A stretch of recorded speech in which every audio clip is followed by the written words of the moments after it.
Welcome to the Korean Heritage Symposium. This is a Korean Heritage Symposium lecture series presented by Korean Cultural Society of Boston. I'm Ji-Yeon Kim of Montreal College of Art. I'm an art historian, and I'm very pleased to introduce our speaker today, Director Han Hyang-nim of Onggi Museum in Paju, Korea.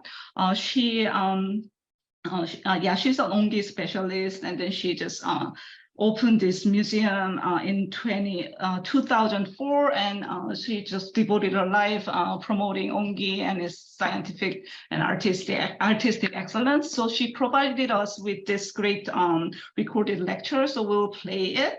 But she's here, so after the lecture, she will be available for the Q&A session. So please, if you have questions or comments, you can write your questions in the chat window, and then I'll just give all the questions to the Director Han. Okay, so we'll just play the video.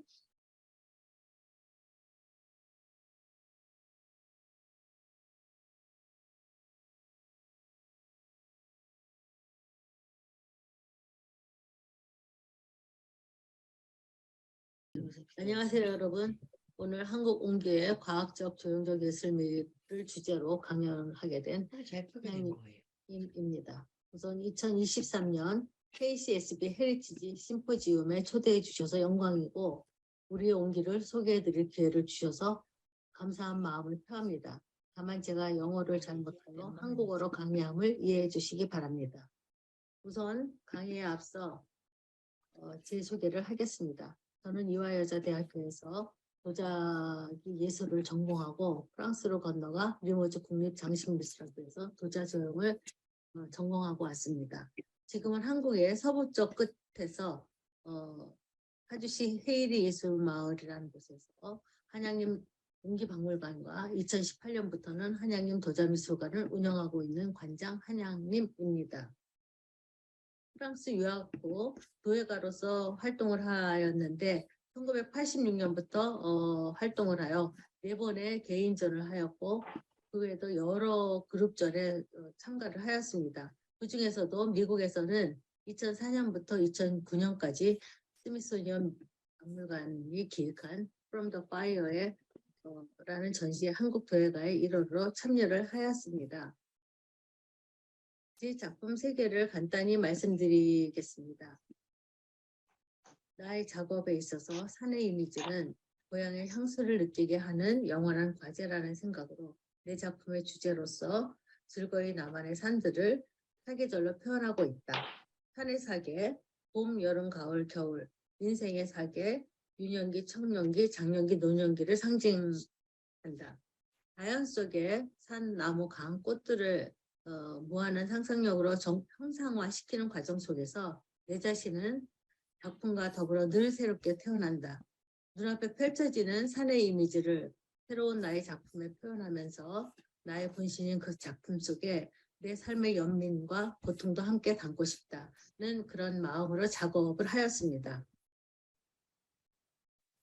또한 저는 사라져가는 우리 옹기의 수집과 보존이 필요하다고 생각하여 1987년부터 지역별로 형태나 문양에 치중하여 수집하였습니다. 그리하여 2004년부터는 대중에게 개방하면서 우리 한국의 문화유산인 전통 옹기를 대내적인 특강을 하면서 널리 알리고 있습니다. 또한 뮤지엄 디렉터로서 스위스 제네바에 본부를 둔 인터내셔널 아카데미 오브 세라믹 협회의 부부회원으로 신랑님이고 이게 저입니다. 회원으로서 세계적인 도예가들 및 박물관 관계자, 잡지 기사, 또한 도예단체들과 최신의 정보를 교류하면서 끈끈한 유대관계를 유지하고 있습니다. 본 강의에 앞서 여러분께 제가 운영하고 있는 한양님 옹기 박물관의 소개 영상을 보여드리도록 하겠습니다.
I am not seeing anything.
옹기박물관의 영상을 잘 감상하셨으리라고 봅니다. 지금부터는 한국의 자랑스러운 문화유산인 옹기에 대해서 이야기를 드리겠습니다.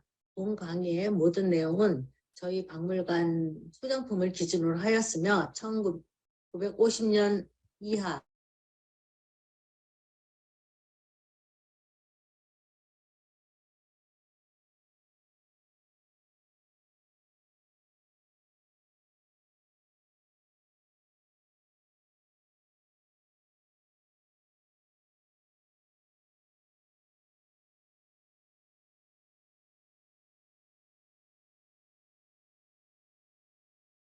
그 옹기를 바탕으로 현대의 작품을 하고 있는 현대 작가까지 간단히 내용을 정리해 보았습니다. 옹기의 역사는 도자기의 역사라고 할 수가 있죠. 그래서 그 중에서도 도자기의 역사는 사람들이 많이 정리를 하고 있지만 옹기의 역사에 대해서는 딱히 문헌으로 기록되어 있는 것이 얼마 없기 때문에 저는 여기에서 옹기박물관 관장으로서 옹기의 역사를 삼국시대, 우리나라에 있어서는 삼국시대부터 활발히 발달되어서 삼국 토기부터 시작하여 고려, 조선, 또 근대, 현대를 거쳐서 현재까지도 계속 이어져 오고 있는 무기라고 생각하고 정의를 하였습니다. 옹기는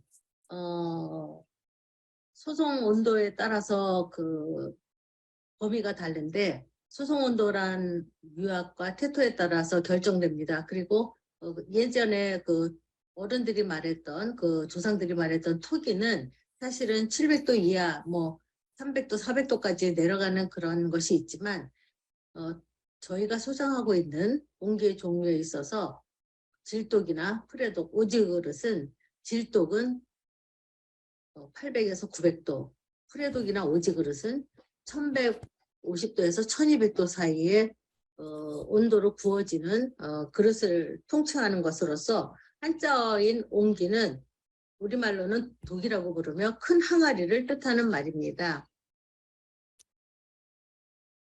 옹기의 정의 및 종류에 있어서 옹기의 종류로 들어가면은 옹기를 크게 구분하면은 질그릇, 질독, 오지그릇, 오지독, 프레그릇, 프레독으로 나뉩니다. 그 중에서도 질그릇은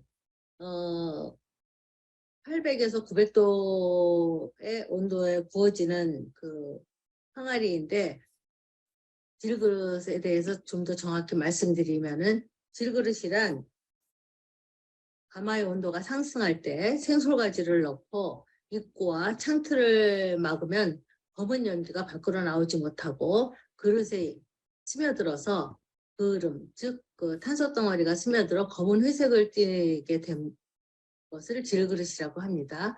이 그름이 옹기에 있어서 방수나 방충 효과를 내기 때문에 곡식을 담아두어도 곰팡이나 벌레의 피해를 줄여준다고 합니다. 근래까지 많이 이용되고 있는 질그릇은 근대에는 화로, 밥통, 화분들을 많이 사용하고 가정에서는 시루, 떡을 찌는 시루로서 많이 사용을 하여서 근래까지 사용된 흔적이 있습니다. 오지그릇은 질그릇과 달리 점토로 만든 뒤에 잿물을 입혀갖고 잿물이란 유약을 뜻합니다. 잿물을 입혀서 소송한 1100에서 1200도 사이로 소송한 그릇인데 질그릇보다는 내화성이 강하고 흡수성이 적으며 표면에 은은한 광택을 나고 단단하기 때문에 취사용기 또는 저장용기, 운반용기로 다양하게 사용되었습니다. 이 사진 속의 항아리는 충청도 지방의 연초, 즉 담배잎을 저장했던 항아리로서 담배를 만들기 위해서 쪄서 말린 연초는 독특한 냄새가 나기 때문에 장이나 김치를 담을 수가 없습니다. 그래서 섞어서 쓰지 않도록 제작 당시에 연초라는 글자를 써서 사용하였고 그 다음에 프레그릇, 프레독은 여러분이 좀 생소할 수 있을 것입니다. 예전에 주로 한강 이북의 지역에서 프레독을 많이 사용하였는데 프레독이란 1100에서 1200도 사이에서 구워지는 오지그릇과 비슷하지만 오지그릇보다는 약간 낮은 온도로 예전에는 구웠다고 합니다. 그래서 프레그릇은 유약을 바르지 않고 소금이 그 유약을 대신하였습니다. 그래서 가마의 온도가 상승할 때 소금을 창을 통해서 추척을 하거나 빈 쇠삽을 이용해야 소금을 넣거나 아니면은 요새는 소금물을 뿌려서도 그 프레독을 만든다고 합니다. 소금이 가마 안에서 떠도는 그런 그 불과 불길과 소금이 녹으면서 이 유약의 표면에 들러붙어서 유약의 효과를 내는데 프레독은 오지그릇보다는 숨을 잘 쉬기 때문에 예전에 궁궐에서는 장류를 담아서도 보관을 했지만 종이나 옷감 그리고 서적, 약재 등을 많이 넣어서 습기를 조절해야 한다고 합니다. 사장에서 옹기의 지역별 조형미에 대해서 말씀드리고자 합니다. 여러분이 보시다시피 이 옹기의 형태를 보시면은 기타 다른 나라의 옹기들하고는 형태가 많이 다르고 문양도 굉장히 다양합니다. 우리나라는 그만큼 그 농경문화 시절부터 그 곡식을 많이 저장할 그 항아리들이 필요하였고, 또 고추가 우리나라에 유입되면서 그 김치를 담그고 고추장을 담그고 하는 어떤 그 발효 문화가 많이 발달됨으로써 항아리들이 많이 필요하게 되었습니다. 보시는 그 형태는 우리나라의 중부 지역, 즉 경기도나 충청도, 강원도 지역의 항아리를 보여드리고 있습니다. 중부 지역의 항아리들은 남부 지역에 비해서 햇볕의 양이나 햇볕의 일조량이나 햇볕의 양이 적기 때문에 입구를 굉장히 크게 만듭니다. 그리고 바닥보다 입구가 큰 형태로서 햇볕이 직사광선이 바닥까지 들어가서 장을 익히는 그런 구조로 되어 있습니다. 경기도에 비해서 충청도는 조금 더 어깨가 나오면서 배가 불룩해지기 시작하고, 강원도 같은 경우에는 우리나라가 70%가 산이기 때문에 해도 일찍 지고 또 산에 사는 그런 사람들이 많았기 때문에 지게로 져서 이동하기 편하게 약간 형태가 작고 가볍게 만들어져 있습니다. 남부 지역 형태는 앞서 보신 중부 지역 형태하고 확연히 다른 형태가 나타나죠. 이거는 남부 지역은 일조량이 중부 지역에 비해서 굉장히 길고 또 강하고 이기 때문에 이 입구를 작게 만들었습니다. 좁게 만든 이유는 직사광선이 바닥까지 들어가지 않아도 되고, 어깨로 받는 햇빛과 또 바닥에서 받는 복사열이 상하의 온도를 고르게 해주기 때문에 장을 담았을 시에 발효하는 를 잘 되게 해주고 있습니다. 그리고 이 겉에 이런 그 수화문, 문양의 어떤 그 옹기의 그 숨쉬는 기능을 더해준다고 할 수 있습니다. 대한민국은 남쪽 끝에 제주도라는 커다란 섬이 있습니다. 그 섬은 화산토로서 화산재가 많이 포함된 그 토양의 특성이 있고, 또 바다 염분이 섞여 있는 그런 토지를 갖고 있기 때문에 다른 지역에 비해서 태토가 소송했을 때 굉장히 붉은색을 띠고 있습니다. 그리고 이 태토를 나무가마를 소송을 했을 때 그 나무재와 불이 만나서 보여지는 굉장히 그 다양한 표면의 그 자연스러운 장식이 많이 생기는 게 제주도 옹기의 특징이라고 할 수 있습니다. 그리고 제주도 옹기는 이 표면에 여기선 잘 안 보이는데 세로 문양이 있는데 그거를 보로록문이라고 해서 제주도 옹기의 그 특징적인 문양 중에 하나입니다. 제가 설명드렸듯이 중부, 남부, 제주도의 옹기에 대해서 잘 보셨죠? 그러면은 제가 질문을 하나 드리겠습니다. 경기도의 세색 씨가 전라도 지역으로 시집을 가게 되었어요. 그럼 그 시집 갔을 때 친정 엄마가 항아리에다가 이제 고추장 된장을 담아서 보내겠죠. 그러면은 전라도에 가서 이 항아리를 갖고 장을 익혀야 되는데 그 장 맛은 어떻게 될까요? 여러분 한번 상상해 보시고요. 그거를 나중에 질문 시간에 답을 해주시면 되겠습니다. 이 옹기 제작 과정의 영상을 잠시 보시면은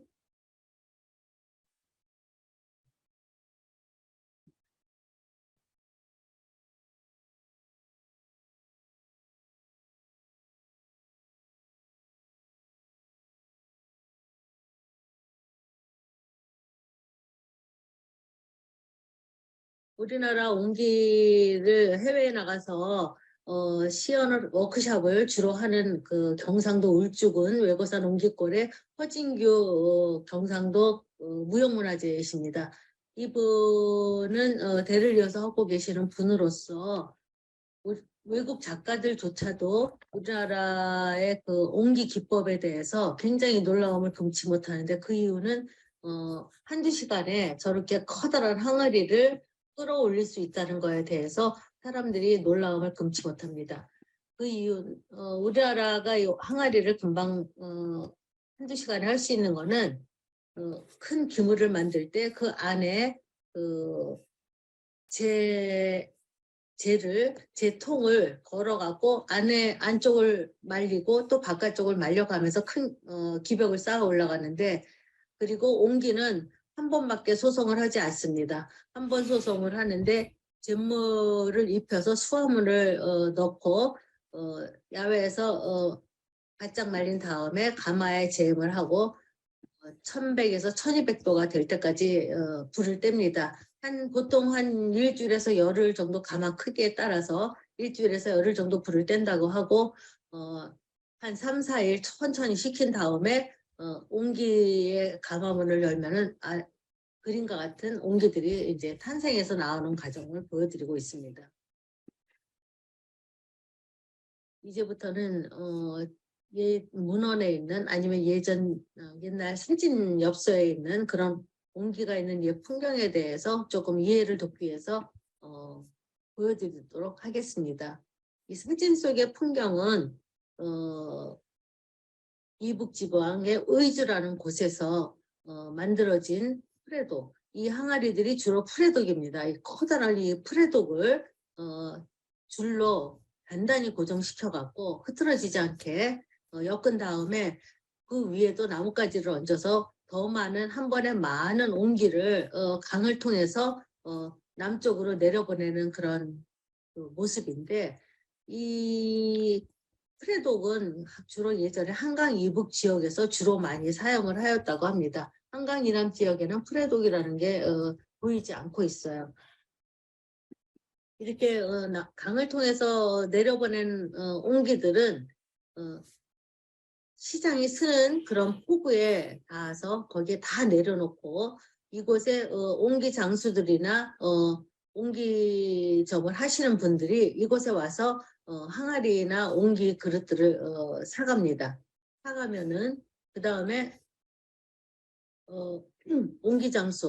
옹기장수가 지게에 치고, 이런 경우에는 가가호에 들러서 옹기를 이제 푸는 경우도 있고, 옹기장수가 옹기장이가 직접 자기가 맞는 거를 이렇게 자기 키보다 큰 지게에 가능한 한 많이 한 번에 지어서 향토로 바꿔가는 모습이라고 볼 수 있습니다.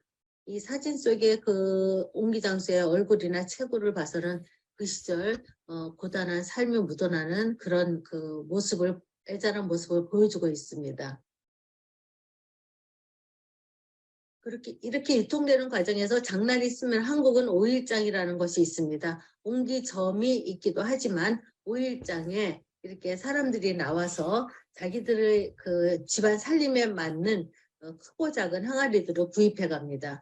특히 이렇게 큰 항아리들은 지금으로 치면 냉장고 한 대의 가격에 맞먹을 정도로 비쌌기 때문에 옹기가 이왕 깨지려면 옹기라는 것이 아니라 옹기도 그 시절에는 귀한 그릇에 귀한 그릇으로 쓰여졌음을 알 수 있습니다.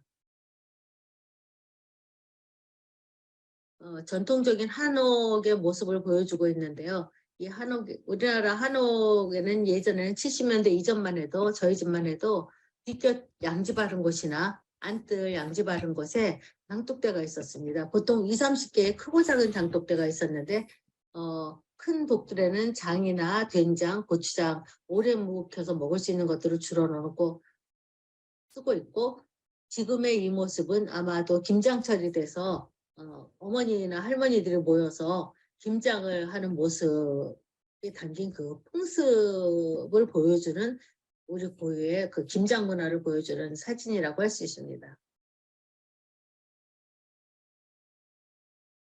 그래서 김치 담그는 법에 대해서 지금 잠깐 보여드리면은 배추를 소금에 절인 다음에 잘 씻어서 물기를 빼는 동안에 배추속을 만듭니다. 배추속은 무하고 갓이나 그 지방에서 선호하는 재료들을 넣고 피리, 마늘을 집어넣은 다음에 속이 다 완성되면은 거기에 고춧가루를 넣고 버무려 줍니다. 버무리는 속도를 배추에 켜켜이 잘 스며들게 한 다음에 그 배추들을 항아리에 넣어서 먹기 좋은 상태가 될 때까지 발효를 시키고 맛있게 익으면은 그때 가서 이제 먹게 되는데, 겨울 김장철에는 예전에는 다 땅에다가 이 땅에다가 독을 묻고 한 봄이 될 때까지 겨울에 김치를 먹었고, 예전에 우리네 살림은 겨울에 김치로 국수도 말아 먹고 김치로 전도 부쳐 먹고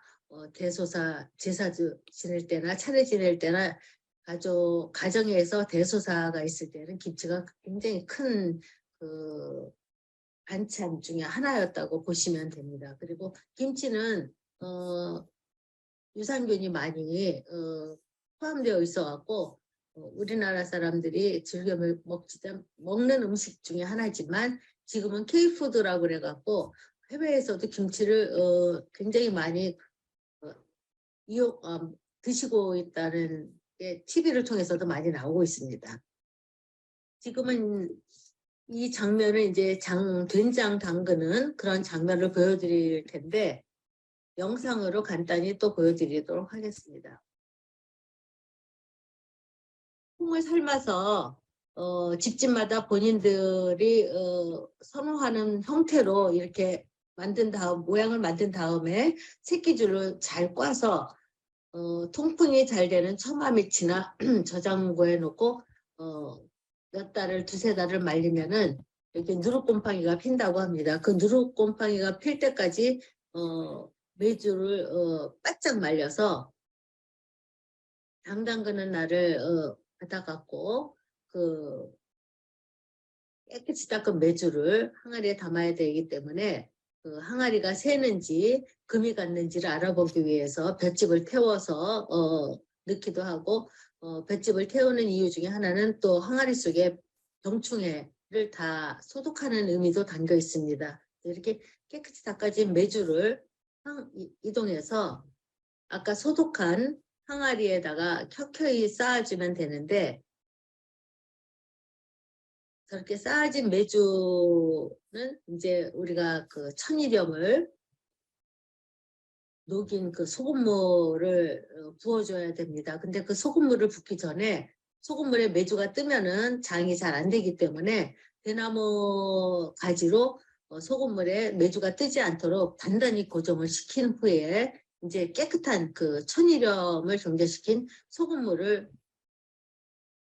메주가 잠기도록 다 부어주는 겁니다. 그리고 지방에 따라서, 날씨에 따라서 그 메주가 된장이 되고 간장이 되는 그런 속도가 다르기 때문에, 그거는 이제 지역에 따라 날짜는 맞게 조정해서 그 엄마들이 다 지혜롭게 안가르기를 하셨습니다. 그래서 수술 넣거나 하는 거는 간장에 배어 있거나 아니면은 콩이 발효될 때 나오는 그런 어떤 나쁜 아니면 태판 그런 공기가 밖으로 나올 수 있고 정화작용을 시킬 수 있도록 안에 수술을 넣었습니다.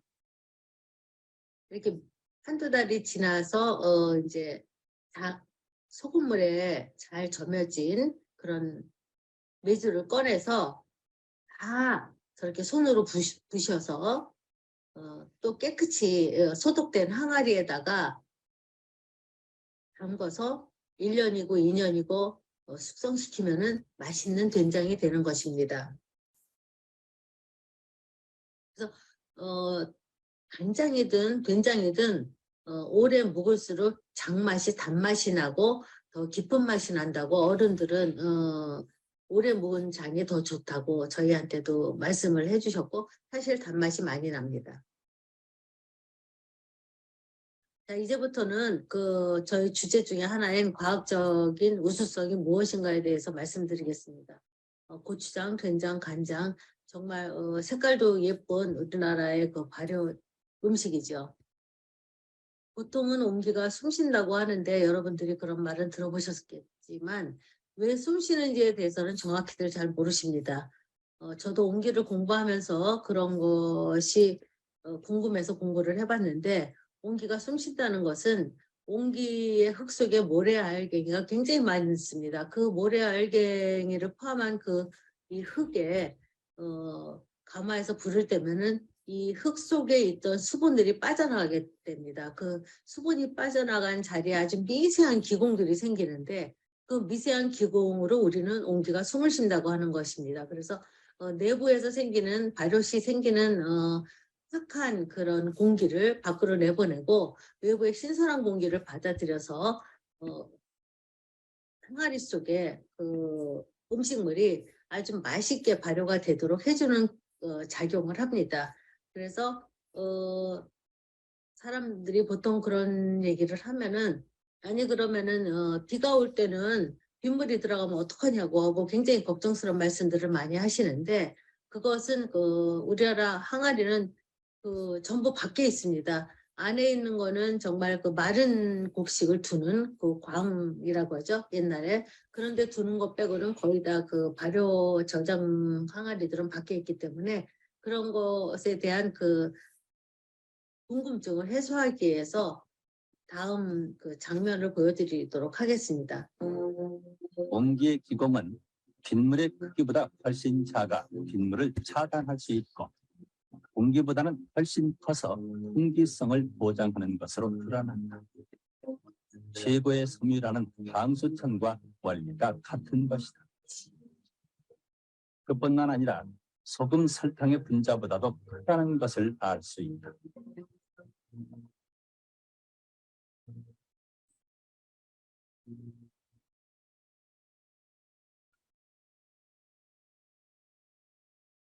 옹기의 원리를 보자. 옹기의 기공보다 무려 2000배나 더 큰 빗방울은 일단 옹기 안에 도저히 스며들 수가 없다. 반면 훨씬 작은 크기의 성분들은 얼마든지 새나올 수가 있다. 원리만으로 놓고 볼 때 옹기에는 치명적인 결함이 있는 것이다.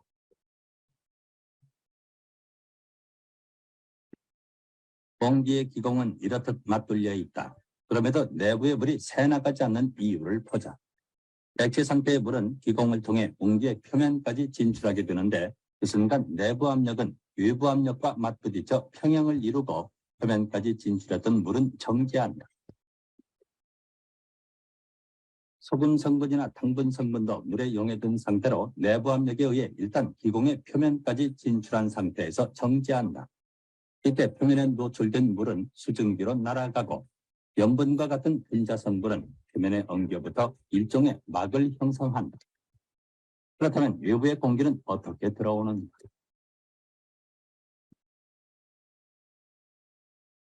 외부의 공기는 표면까지 진출한 수분에 엉겨붙어 용해된다. 이때 옹기 안의 음식은 발효 상태에 따라 부족한 성분을 선택적으로 끌어들인다. 산소가 부족하면 산소를 끌어들이고, 동시에 발효 과정에서 나오는 특정 성분은 배출한다. 내부의 조건에 따라 필요 성분을 선택적으로 유입하고 동시에 필요 없는 성분을 배출하는 것이다.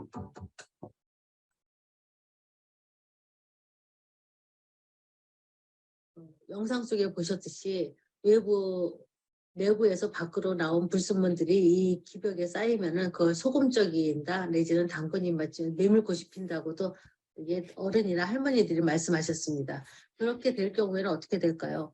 그럼 공기구멍이 막히게 되겠죠. 기공이 막히면은 이 안에 장은 또 제대로 발효되지 않고 익어가던 장이 맛이 없어지게 되는 거죠. 변하게 되는 겁니다. 그래서 우리 어머니들이 할머니들이 수고스럽지만 매일 깨끗한 삶은 행주를 갖고 옹기의 이 항아리의 그 기벽을 외부를 깨끗이 닦아줘야 했습니다. 그 이유는 숨통이 옹기의 기공, 즉 숨통이 막히면 안에 들어가 있는 옹기 장, 고추장, 된장, 간장의 맛이 변할까봐. 그 맛이 변하면 어떻게 될까요? 이 며느리는 1년 내내 시어머니한테 구박을 받습니다. 장맛이 변했다고. 그래서 정말 정성스레 이 항아리에 그 옹기의 그 기벽들을 깨끗이 닦아주셨습니다.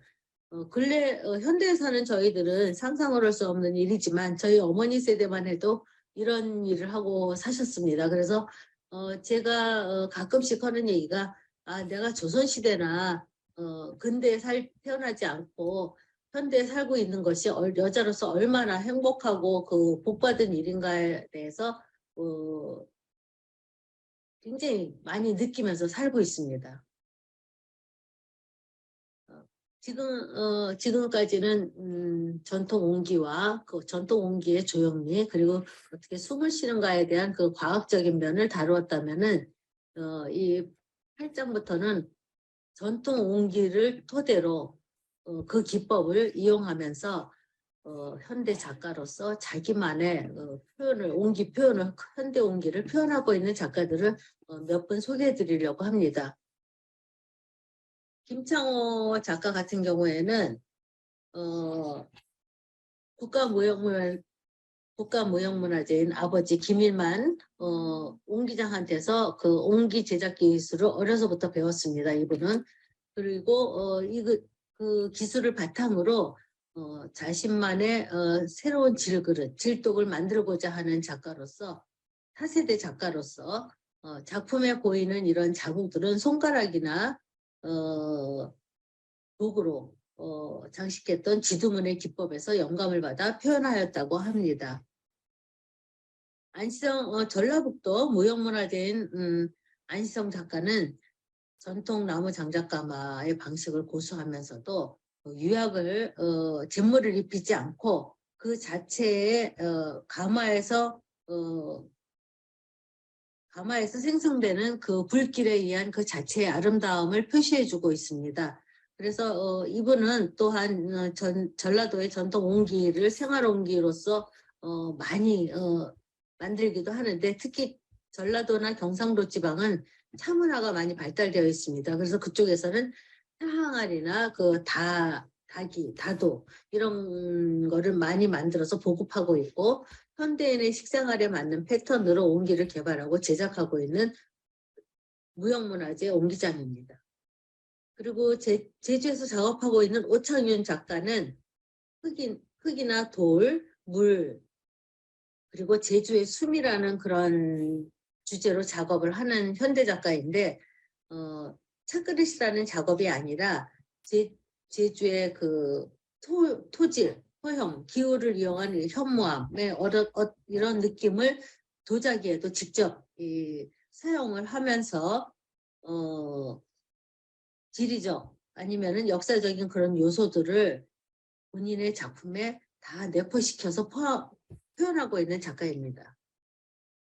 강승철 작가 또한 제주도의 전통 그 물을 이동하는 도구인 물허벅이라는 것을 본인의 작품의 모티브로 삼아서 그 작업을 하는데 이 작가는 자기의 여기에 허벅에 날짜나 아니면은 명칭을 아니면은 용도를 적어 넣음으로써 제주도 옹기의 확장을 위해서 실제 쓰임의 가치를 강조하는 작가입니다. 정미선 작가는 여류 작가로서 할머니와 어머니가 쓰던 부엌의 살림도구를 보면서 자신이 살고 있는 현 시대의 풍속과 일상을 기록하듯이 그릇을 만드는 작가인데 이것은 어떤 소주병이나 참기름 아니면은 들기름, 식초 이런 것을 담아두는 병으로서 옛 부엌 소품들을 현대적인 감각으로 제주도 흙을 갖고 만들어 보았습니다.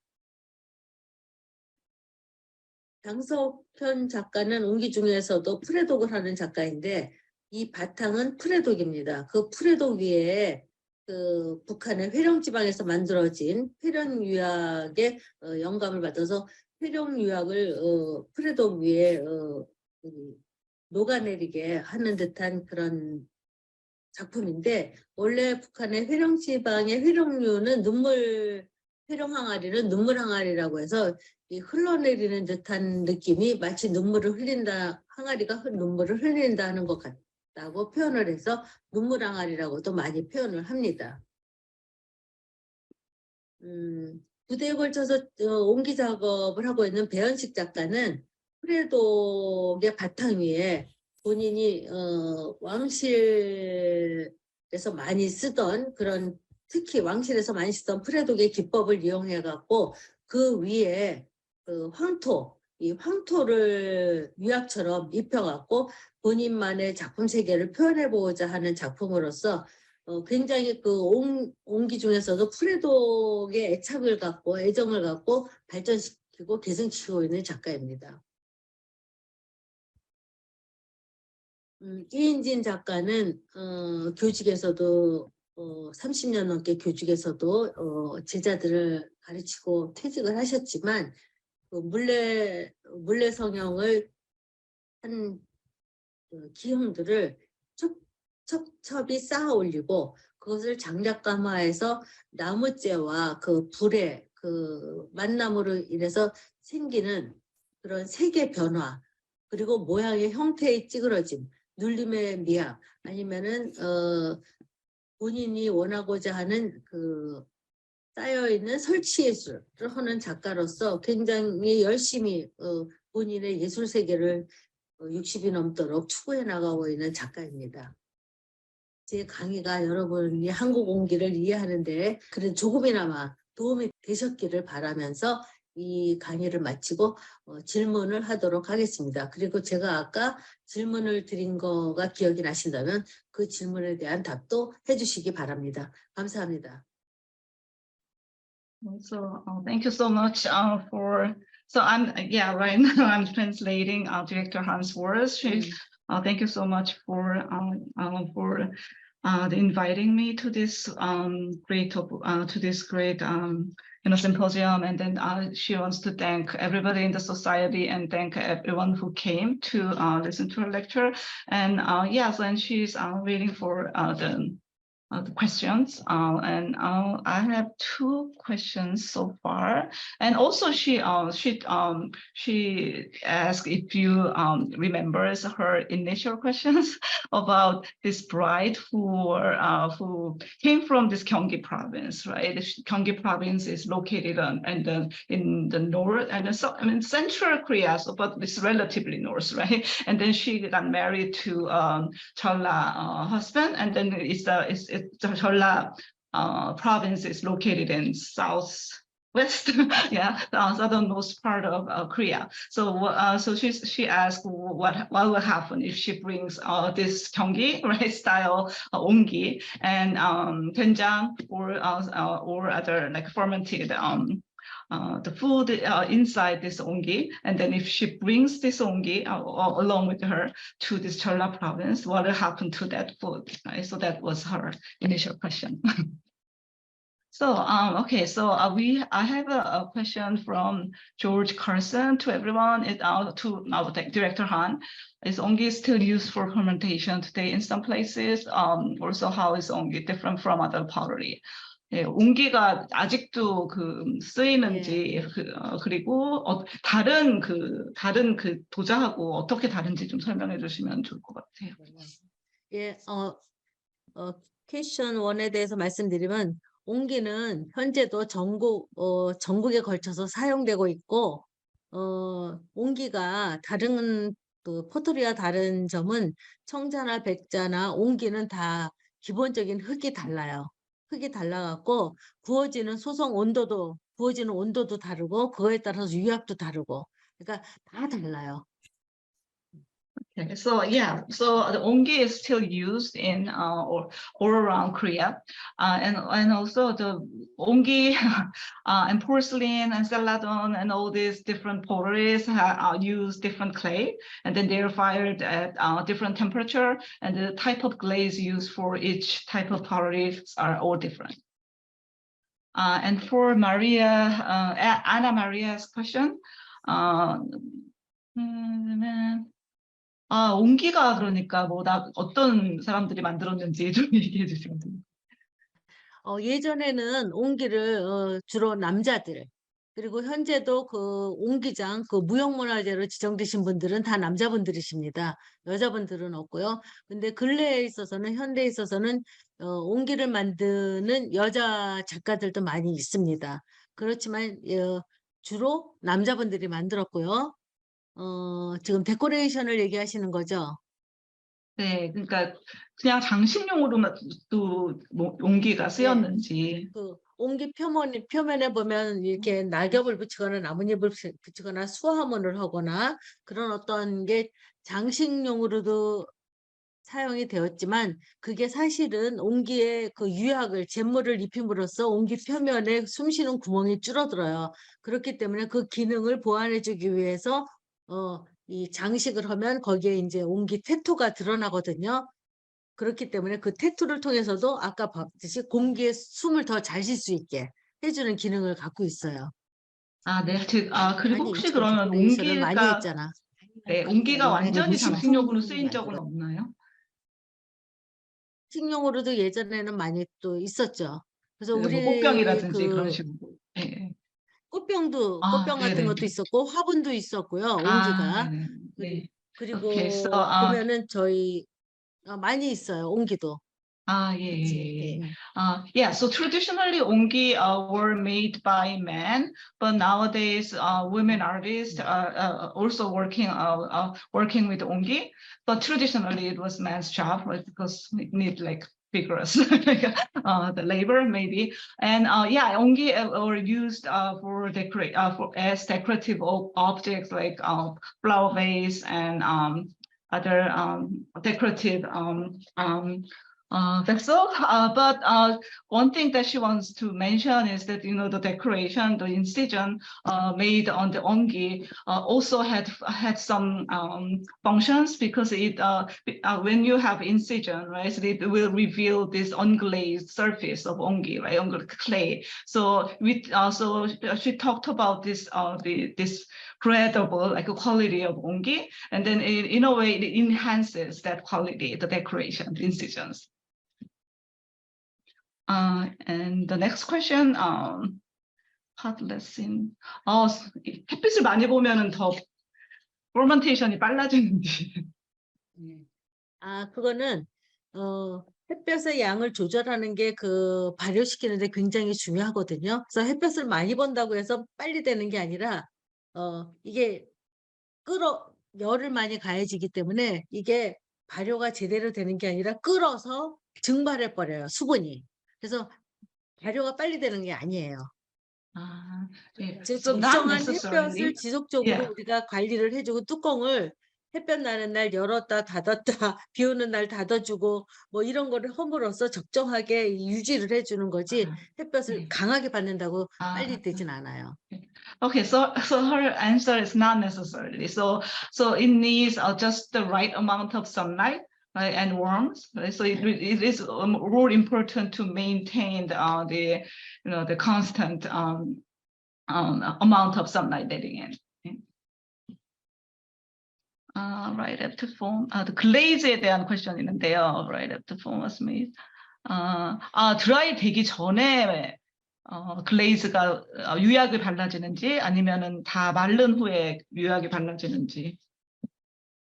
옹기는 일반 셀라던이나 포슬린하고 달라갖고 한 번만 구워요. 보통 청자나 백자는 2번 굽거든요. 초벌하고 재벌하고. 근데 옹기는 한 번만 굽기 때문에 일단 만들어진 다음에 말리고 그 다음에 잿물을 한번 입혀요. 그러니까 말린 다음에 유약을 바르죠. 그런 다음에 이제 가마로 들어가요. Okay. So yeah, so it's also the big difference between ongi and other pottery, like celadon and porcelain, is ongi is fired only once, and after it is made, it is dried first, and then it was covered with lieh water, and then it is glazed. So and then that's the end of the process, and it will be fired after that. Okay. And Adam Field in Seattle. Open source. Oh yeah, so the Adam is just sharing this website. So I think those are all the questions that we have so far. So do you have any ideas about that bride story? What will happen to that ongi? I mean the food inside that ongi. George Carson, yeah, he said it will be over fermented. Is that the right answer? 너무 많이 익지 않을 거네요. 맞아요. 그분 말씀이 맞는데, 왜냐면 그 경기도 항아리는 입구가 넓잖아요. 예. 입구가 넓기 때문에 남부지방에는 햇볕이 강하니까 그게 직사광선이 바닥까지 들어가서면 끓어버려요. 아까 말씀대로 열이 많아 끓어버려갖고 장이 안 익거든요. 그렇게 되면은 이제 그 며느리가 장 관리를 잘못했다고 1년 내내 이제 구박을 받는 거죠. Yeah, so 알겠습니다. yeah, so yes, 맞히셨어요. that's the correct answer, and it will be over 음. fermented because there's so 음. too much sunlight, and the bean paste will just be boiled instead of being fermented nicely, and the bride will be scolded by her 잘 맞히신 것 mother-in-law. 같아요. Yeah. 예. 현대에는 옹기를 집에서 장독대가 없어서 안 쓰는데 이 앞으로 옹기 산업에 대해서 어떻게 생각하시나요? 현대에도 지금 옹기를 사용하시는 분들도 있고, 아파트에서 그 작은 단지로 이제 고추장이고 된장이고 작은 단지로 조그맣게 사용하시는 분들은 꾸준히 있습니다. 그리고 전원으로 나가고 지방으로 내려가면 종갓집에서는 아직도 그 커다란 옹기부터 작은 옹기까지 계속 사용하고 있거든요. 근데 이제 옹기 산업에 대해서는 현재로서는 옹기가 아무래도 사람들이 현대 문화에 이제 뒷전으로 밀리다 보니까 한동안은 이제 소비가 굉장히 줄는 듯 했지만 요새 다시 그 문화유산이라든가 옹기가 웰빙에 굉장히 적합하겠다는 걸로 이제 사람들이 인식이 됐기 때문에 옹기를 사용하는 곳도 많고, 특히 많이 사용하는 곳이 아무래도 그 이제 레스토랑, 음식점 이런 데서는 옹기를 많이 사용하고 있습니다. 그리고 도자기도 많이 사용하고 있고, 그래서 각 가정에서도 옹기는 뭐 산업화로서는 그 공장에서 대량 생산도 많이 해서 보급을 하고 있고요. 옹기를. 그리고 어떤 면에서는 그 대형화와 내지는 그 공장으로 되는 것도 좋지만, 우리가 손의 맛을 느낄 수 있게 하는 것은 결국은 그 무형문화재들이나 그 옹기장들이 계속 이어가고 있습니다. Okay, so President Kim asked about this ongi industry nowadays, and what Director Han said, the ongi industry kind of decreased in the modern period, but nowadays because of this popularity, new attention to this healthy lifestyle, it gained new popularity, and most of the ongi are now produced in factories, right, mass produced. But at the same time, there are also the old masters who continue to produce ongi in traditional ways. Thank you so much, Director Han. It was really educational and really wonderful, eye-opening presentation. So we learned a lot about this, the science of ongi and the beauty of ongi, and yeah. So then this variety, the vast variety of ongi and its use, and so it was really nice. It was really great, and we really learned a lot. And thank you so much for coming to our symposium and give this really valuable presentation. 저도 이렇게 계속 이런 한국의 전통 문화와 우수성에 대해서 홍보를 해주시고 특강을 주재해 주시는 그 KCSB에 감사를 드리고, 제가 그래서 그 오늘의 특강비를 그 KCSB에 기부하려고 합니다. 그래서 이렇게 앞으로도 좋은 그걸 많이 써주시기 바랍니다. Yeah. 감사합니다, 모두에게. 예. Thank you so 네, much, 감사합니다. Director Han. Yeah. 감사합니다. Okay. 제가 감사합니다. Yeah. So she thankfully she said she will just donate her honorarium to the Korean Cultural Society of Boston. So yeah, thank you so much for your generosity.